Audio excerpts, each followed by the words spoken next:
Prime Minister Hsien Loong has just delivered his National Day rally speech. Unlike previous years, this year's speech didn't talk too much about government policy. Instead, it was a speech where PM Lee tackled some thorny and sensitive issues for Singaporeans. So without further ado, here's 3 things you need to know about 2021's National Day rally. Number 1, more help for low-wage workers. PM Lee revealed that the progressive wage model will be extended to more sectors and more workers, starting with the retail sector next year.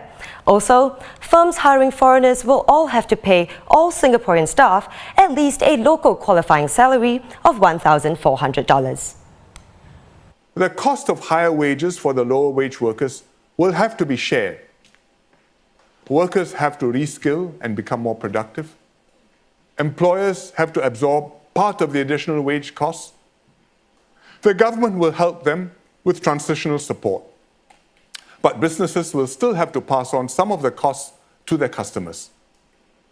So all of us as consumers must also chip in. Pay a little bit more for some of our favorite things, like bubble tea or bak chor mee, with or without ham, to help the shop cover higher cleaning and waste collection costs. Now, one group of low-wage workers PM Lee expressed particular concern for were delivery workers. Especially during COVID-19, they have become a familiar sight, delivering orders day and night. Yet delivery workers have no employment contracts with the online platforms. Therefore, they lack the basic job protection that most employees enjoy, like workplace injury compensation, union representation, and employer CPF. Besides delivery workers, there are also some lower wage workers in other jobs who also have an employee-like relationship with platforms. They too will find it harder to afford housing, healthcare, and eventually retirement. More people are taking up this type of work, so this problem is growing. The Ministry of Manpower is studying it and will be doing consultations. We must address the issues to give these workers more secure futures.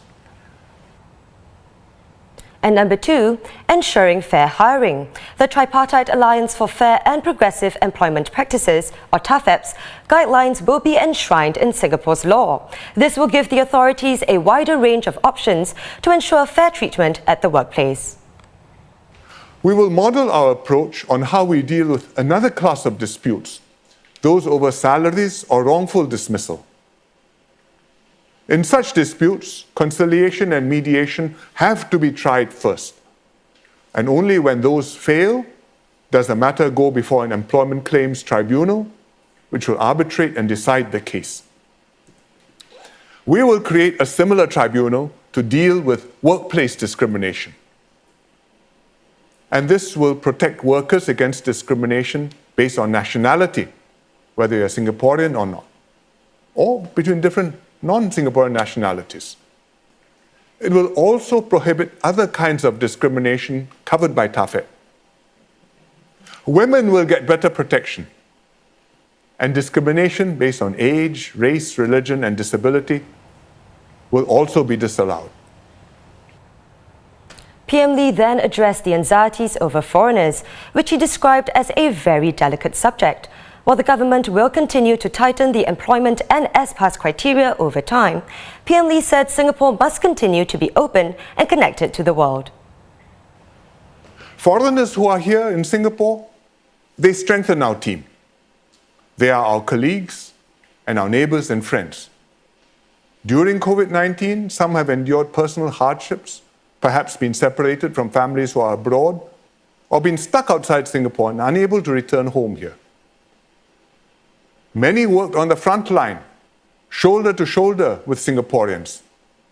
They too have contributed to Singapore. We must not turn our backs on them and give the impression that Singapore is becoming xenophobic and hostile to foreigners. It would gravely damage our reputation as an international hub. It would cost us investments, jobs, and opportunities. It would be disastrous for us, and most of all, it is not who we aspire to be. And number 3, race and religion. With the issue of race and racism coming to the forefront during the pandemic, PM Lee said that a Maintenance of Racial Harmony Act will be introduced to deal with racial issues. Today, we have various laws dealing with serious racial offences, like hate crime or causing racial enmity. But these laws are scattered in different places, like the Penal Code and the Sedition Act, and they focus purely on crimes and punishments rather than persuasion and rehabilitation. We intend to pass specific legislation on racial harmony. We will call it the Maintenance of Racial Harmony Act. And it will collect together in one place all the government's power to deal with racial issues.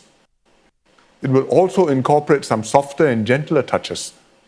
For example, the power to order someone who has caused offense to stop doing it and to make amends by learning more about the other race and mending ties with them. And this softer approach will heal hurt instead of leaving resentment. PM Lee also revealed that Muslim nurses in public healthcare can wear their tudongs with their uniforms from November. Because the Tudong is not just a matter for Muslims, it's a national issue. Since then, the government has been watching the situation closely. We observe, by and large, interactions between the races remain comfortable. Non-Muslims have become more used to seeing Muslim women wearing the Tudong. And Muslim women wearing Tudong are generally also quite at ease, interacting socially with non-Muslim men and women in most settings. Specifically in hospitals, some of the non-uniformed staff do wear the Tudong, and we saw that their relationship with patients and colleagues was all right. Furthermore, younger Singaporeans are more accepting of racial and religious differences. And there you have it, the 3 things you needed to know about National Day Rally 2021.